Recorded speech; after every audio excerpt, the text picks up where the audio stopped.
Hey, Grace Moms, how are you? Day 4. Wow. We are wrapping up Genesis and jumping into Exodus. How does it feel? We have sprinted through so much.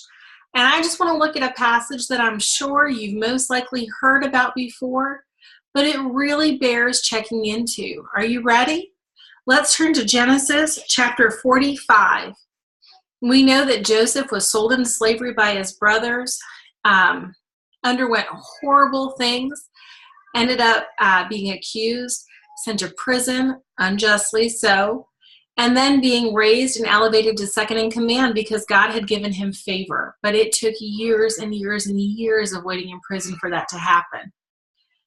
And I got to tell you, there's a lesson there about waiting and trusting God for the perfect time. We're not going to go into that today because I'm sure we'll come back to it, but just take that aside. Chapter 45, verse 5. But don't be upset and don't be angry with yourselves for selling me to this place. It was God who sent me here ahead of you to preserve your lives.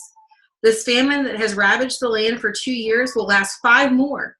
There will be neither plowing nor harvesting. God has sent me ahead of you to keep you and your family safe, alive, to preserve many survivors. So it was God who sent me here and not you. Other versions say, what you intended for evil, God intended for good. That word intend has a really rich meaning that kind of loses something in the English translation. What you wove together, what you crafted for evil, God instead created a story of good. What you worked to piece together, to weave together, God completely flipped and wove together something that you didn't intend, but he did because he's sovereign. Now, I don't know about you, that is beautiful.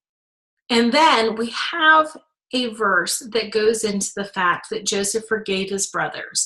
He was restored with his family. He actually moved them to Egypt. And I just kind of want to touch on this. Can you look at your life? Can you look at people who have done evil to you, horrible, wretched situations that you've been in, and say, you know, in the world's hands, in the world's eyes, in these people's hands, this was intended to destroy me. And yet my sovereign God worked it for his good. For his good, for his glory. And through that, he will bless other people because of it. I don't know about you, but I struggle with that. Recently, in the past few years, our family has had several devastating circumstances happen. And I was bemoaning to a friend on the phone about these things. And I just said, oh my goodness, you don't even know how bad it is. It is devastating. And she said, really, Lisa, how devastating is it? And I said, life is never going to be the same. She goes, but how devastating is it really? And I said, well, what do you mean? And she goes, well, on a scale of 1 to God's not on the throne anymore, how devastating is it? And I thought, well, that's perspective. He is still on the throne. He is still sovereign.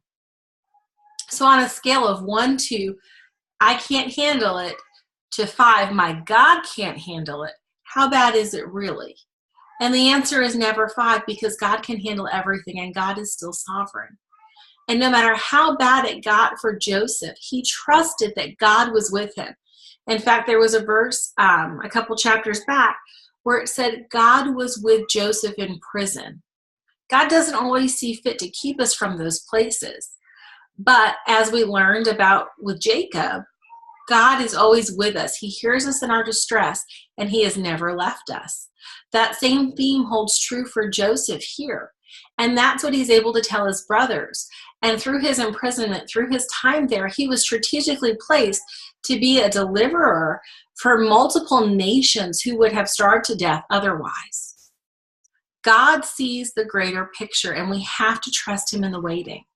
So I want to encourage you today, sweet sister, if you feel like you've been in prison, God was with you there. If you feel like you are starving to death, God has a plan of provision already. If you have been rejected, sold out, and just totally abused and neglected, God still loves you. God is still with you. God hears you in your distress. And He's redeeming this for His glory and for your benefit.